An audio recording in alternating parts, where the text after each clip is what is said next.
Majelis Pembimbing dan Pemimpin Saka Bakti Husada periode 2020-2025 dilantik.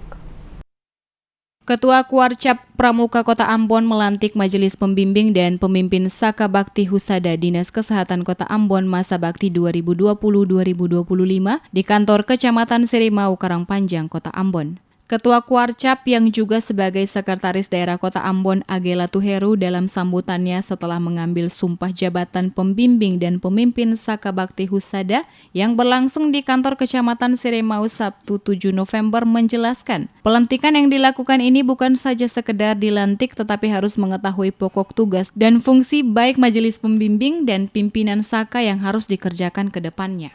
Untuk itu, setelah pelantikan ini, semua yang tergabung di dalam pengurus cabang atau yang membidangi mengatur jadwal yang tepat dan tidak mengganggu aktivitas rutin mereka dengan melakukan semacam masa orientasi kepada majelis pembimbing dan pimpinan Saka yang baru dilantik saat ini, sehingga dapat mengetahui tugas dan fungsi setiap bidang masing-masing. Pelantikan Majelis Pembimbing dan Pimpinan Saka Bakti Husada Dinas Kesehatan Kota Ambon yang terdiri dari Kepala Dinas, Kepala Bidang, para dokter maupun kesibukan yang sangat luar biasa di masa pandemi COVID-19 dalam melayani masyarakat akan tetapi dapat dilaksanakan. Latuheru juga mengatakan ini adalah sebuah hal yang sangat luar biasa walaupun dalam kondisi seperti ini pelantikan dapat dilakukan. Dirinya percaya pembimbing dan pemimpin yang dilantik ini juga akan mampu melaksanakan tugas pokok dan fungsinya secara bersama dengan baik untuk mengantarkan kaum muda bangsa ini sehingga mereka bukan saja mengenal pramuka akan tetapi dapat berbakti bagi bangsa dan negara.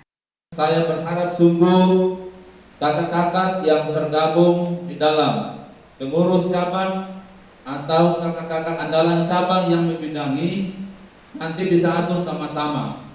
Bukan sekedar lantik selesai, tapi paling tidak nanti kakak-kakak semua kita minta waktu lagi untuk ada semacam kegiatan orientasi. Ya, orientasi baik kepada majelis pembimbingnya, tapi orientasi juga kepada pimpinan Saka.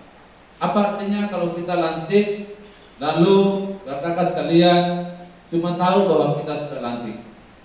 Tapi apa sesungguhnya tugas pokok dan fungsi baik majelis pembimbing dan pimpinan Saka sudah tertera tadi dalam SK, hanya dalam bentuk garis besar saja. Tugas dan tambahan lainnya yang akan dilakukan dan dilaksanakan untuk mensejajarkan Kuarcap Kota Ambon dengan Kuarcap cabang yang lainnya. Oleh karena itu, Latuheru menambahkan kita tidak boleh bertepuk dada bahwa kita lebih dari Kuarcap lain. Akan tetapi kita harus terus belajar serta pengabdian dan tanggung jawab yang diberikan dapat dilaksanakan dengan baik. Ini yang akan membuat catatan sejarah kepramukaan.